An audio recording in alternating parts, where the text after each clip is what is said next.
The Forest of 1,000 Lanterns.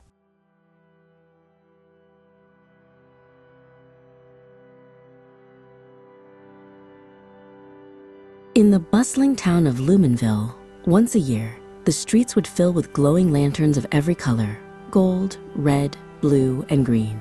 The Festival of Lights was a time for joy, music, and stories, a celebration of the balance between light and dark. Among the children who eagerly awaited the festival was a boy named Arin. He loved the lanterns more than sweets, more than music, even more than games. Every lantern, his grandfather Silas would often tell him, carries a wish, and when it is released into the night, that wish finds its way into the world. But this year's festival was unlike any other. The mayor announced that a single lantern, the Great Lantern, would be lit in the town square. It was bigger than a carriage and shimmered with golden silk. Legend said it contained the hopes of the entire town. Arin couldn't wait to see it. He didn't know that this night would change his life forever. As the drums boomed and the flutes sang, the townspeople gathered around the Great Lantern. Children clapped, adults bowed their heads, and the mayor raised his hand to give the signal. But the moment the lantern was about to rise, a shadow swept across the square. With a gust of wind, the lantern wobbled and vanished.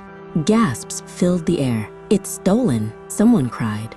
Aaron caught a glimpse of a masked figure dashing toward the forest. Without thinking, he sprinted after them. His heart pounded, but his legs carried him faster than he ever imagined. The thief disappeared among the trees, but in the distance, Arin saw the glow of the Great Lantern floating like a wandering sun. The Forest of 1,000 Lanterns was said to be enchanted. Long ago, travelers claimed to have seen lanterns hanging in its branches, illuminating paths that twisted and shifted. Some said the forest was alive, guiding only those with pure hearts. Arin hesitated at the edge, but then he clenched his fists.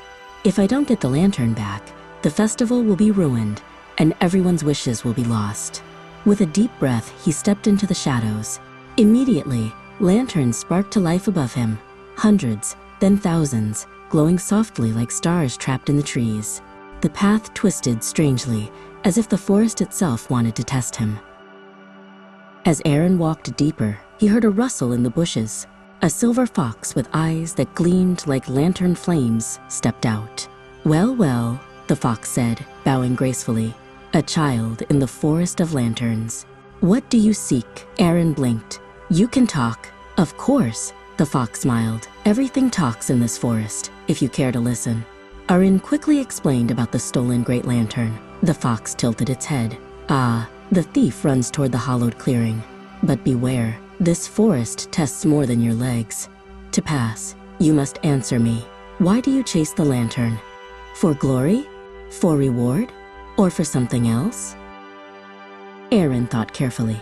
He could have said glory or reward, but the truth spilled out. "Because everyone in my town made a wish, and if the lantern is lost, their hopes are lost too. I don't care if no one remembers me. I just want to save their wishes." The fox's eyes softened. "A selfless answer. Good. Follow the lantern's light, and I will guide you part of the way." The fox led Aaron to a river so dark it reflected nothing. Across it stretched a narrow bridge of lanterns floating in the air. Each lantern wavered uncertainly, as if it might go out at any moment. "The thief crossed here," the fox said. "But beware.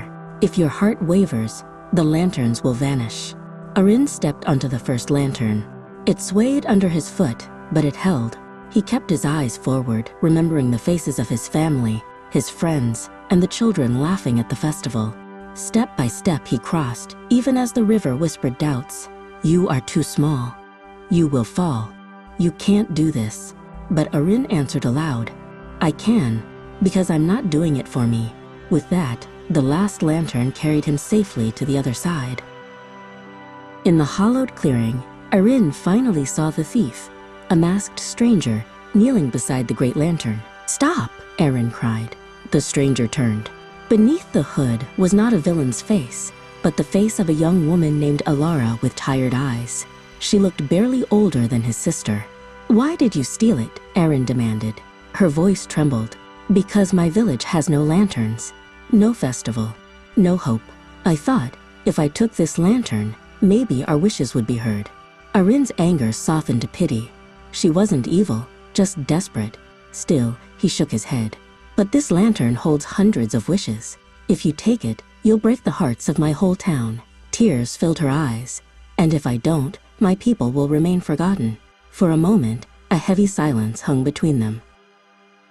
In that moment, the forest stirred. The lantern swayed violently, casting long shadows. A booming voice filled the clearing. 2 hearts, 2 needs. Only 1 lantern. Choose. The woman looked at Arin. Arin looked at her. He felt torn. But then he thought of something his grandfather always said. A true wish shines brightest when it is shared. Arin stepped forward. Guardian of the forest, he called. Can't the lantern hold more than 1 wish? Can't it hold the hopes of both towns? The voice boomed like thunder. That depends. Are you willing to share your light? Arin placed his hand on the lantern. Yes, let it carry our wishes together. The woman hesitated, then slowly placed her hand beside his. Immediately, the lantern blazed brighter and split into 2 identical lanterns, one glowing with gold, the other with silver. The woman gasped, "One for your town, and 1 for my village."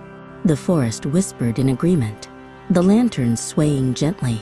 The fox reappeared, smiling. "You have passed the trial. The forest honors those who choose unity over greed." Arin picked up the golden lantern, while the woman took the silver one. "Thank you," she whispered. Together, they walked back to the forest's edge. At the crossroads, she bowed. "Perhaps our villages will meet one day, in a festival we share." Arin smiled. "I would like that." When Arin returned to Lumenville, the townspeople cheered. He brought back the lantern. The mayor was astonished. "How did you do it, child?" Arin just smiled. "The forest reminded me that wishes are strongest when they are shared." The great lantern rose into the sky, glowing brighter than ever. People clapped, laughed, and cried with joy as their hopes ascended. Far away, in another valley, a silver lantern rose at the exact same moment. And though the 2 villages were separate, their lights touched in the sky, intertwining like threads of the same dream.